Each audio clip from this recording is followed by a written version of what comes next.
Les personnes engagées dans des pratiques spirituelles connaissent bien le sentiment d'être déconnectées du monde réel, qui s'accompagne souvent d'une baisse de morale et peut aller jusqu'à la dépression. Métaphoriquement, cet état peut être décrit par l'expression bien connue ne pas sentir le sol sous ses pieds. Pour éviter de tels effets secondaires, vous devez vous ancrer ou vous saturer d'énergie terrestre et sentir à nouveau le sol sous vos pieds. Qu'est-ce que cela signifie pour la pratique? La méditation de mise à la terre consiste à établir une connexion avec les énergies de la terre, ce qui permet à chaque personne d'avoir une relation consciente avec son corps. Grâce à cette alimentation, la connexion au temps présent est activée et la personne apprend à être dans le moment présent, ou ici et maintenant. Quand peut-on l'utiliser? La méditation grounding doit être pratiquée en premier lieu lorsqu'il y a un sentiment clair de perte de connexion avec la réalité et la terre. Ce sentiment peut se manifester par des symptômes indirects, une baisse générale du niveau émotionnel, un manque de compréhension des domaines dans lesquels on peut s'investir, un décrochage de la vie réelle et un manque de force physique pour accomplir les choses les plus simples. Cet état est très dangereux pour une personne, elle peut être influencée et même contrôlée par d'autres personnes et des larves, des entités. La méditation pour se reconnecter aux énergies de la Terre est très importante pour les femmes. En effet, la méditation crée une protection et peut bloquer les attaques émotionnelles des autres. C'est particulièrement important si une femme est enceinte. Cela protège à la fois la femme et le bébé. Les signes suivants indiquent qu'il est nécessaire d'établir une connexion avec la terre. Sensation de fatigue rapide, indifférence à toute activité, changement d'appétit, diminution ou au contraire augmentation de l'appétit, entraînant une suralimentation, perte d'intérêt pour la communication et les relations, saute d'humeur rapide. Irritabilité constante, diminution des capacités mentales, troubles du sommeil. Si un ou deux signes sont présents, il est conseillé de commencer des pratiques qui rétablissent la communication avec les énergies de la Terre. Si l'état initial est grave et très difficile, il convient également de consulter un médecin. Les auteurs et leurs programmes. Parmi les pratiques de mise à la Terre, on peut distinguer Sergey Bar. Le praticien ésotérique propose des méditations construites sur la trame sonore. Il joue lui-même sur un tambourin tout au long de la pratique et visualise l'image de la terre-mère, cellule précurseur de toute chose. Des difficultés de méditation peuvent également survenir chez les personnes dont la pensée ratio-urique est sous-développée ou chez celles qui refusent résolument d'accepter ou de craindre la musique chamanique. Le plus de cette pratique est que l'auteur explique tout en détail avant de commencer et fournit le cadre nécessaire au travail. Les moins sont le fait que la méditation se fait sans accompagnement vocal et qu'elle conserve toute l'intensité des sons de guérison. Guide Elenaï.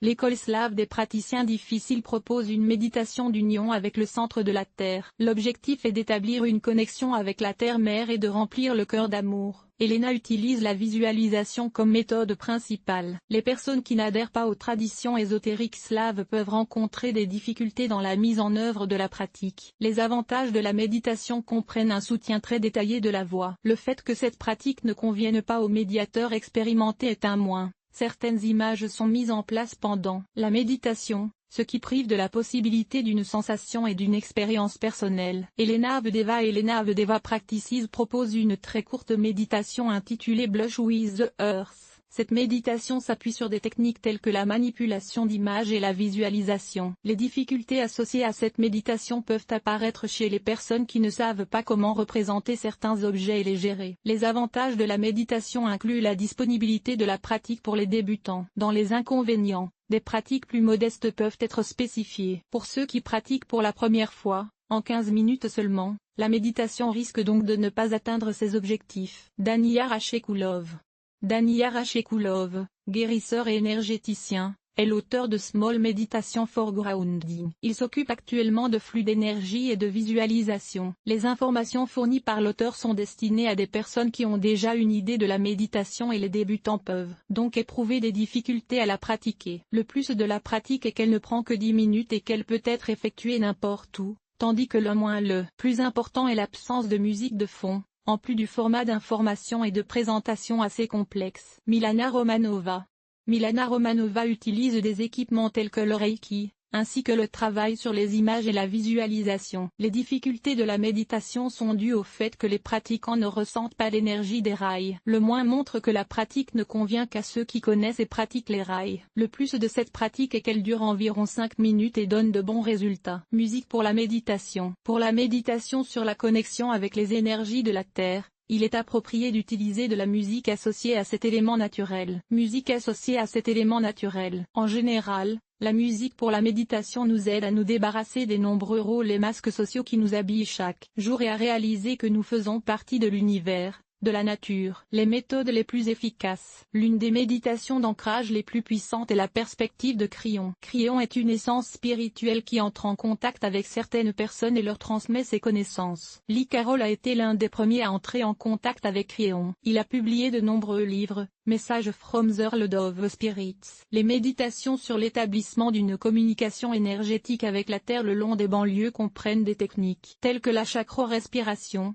la coopération d'images et la visualisation. Il s'agit de l'une des méditations les plus puissantes, car elle provient du monde des esprits lui-même. Une autre voie terrestre puissante se réfère à la chronique des phrases accidentelles. En termes simples, il s'agit de la base de données de l'univers lui-même. Il s'agit d'une sorte de connaissance mystique qui est aussi omniprésente que l'air, bien qu'il n'y ait aucune preuve scientifique de son existence. Renforcer notre lien avec la Terre. Les méditations de la chronique du Mingashi, comme beaucoup d'autres documents chroniques, sont disponibles grâce au guide. Le texte de la méditation est aussi simple que possible et constitue une présentation détaillée de votre travail avec votre corps. Elena Baratskaya a guéri le chakra racine Muladhara, qui est lié à la racine et à la terre, guérissant l'éveil du vrai moi. Les mantras apportent toujours des résultats positifs, car les vibrations produites par le son, associées à la doctrine des chakras, guérissent. Conclusion. Bien que la pratique de la méditation renvoie aux connaissances les plus anciennes de l'humanité, elle est aujourd'hui qualifiée d'activité pas pour tout le monde. La méditation peut être pratiquée n'importe où dans le monde. Et bien que la méditation ne fasse pas partie des méthodes de guérison officielles, ses fruits sont remarquables. Une personne qui pratique quotidiennement est plus calme, plus performante et sait exactement ce dont elle a besoin et dans quel but elle se déplace. L'article vous a-t-il aidé? Évaluation, 5,5. 5,5. Nombre d'évaluations, 1.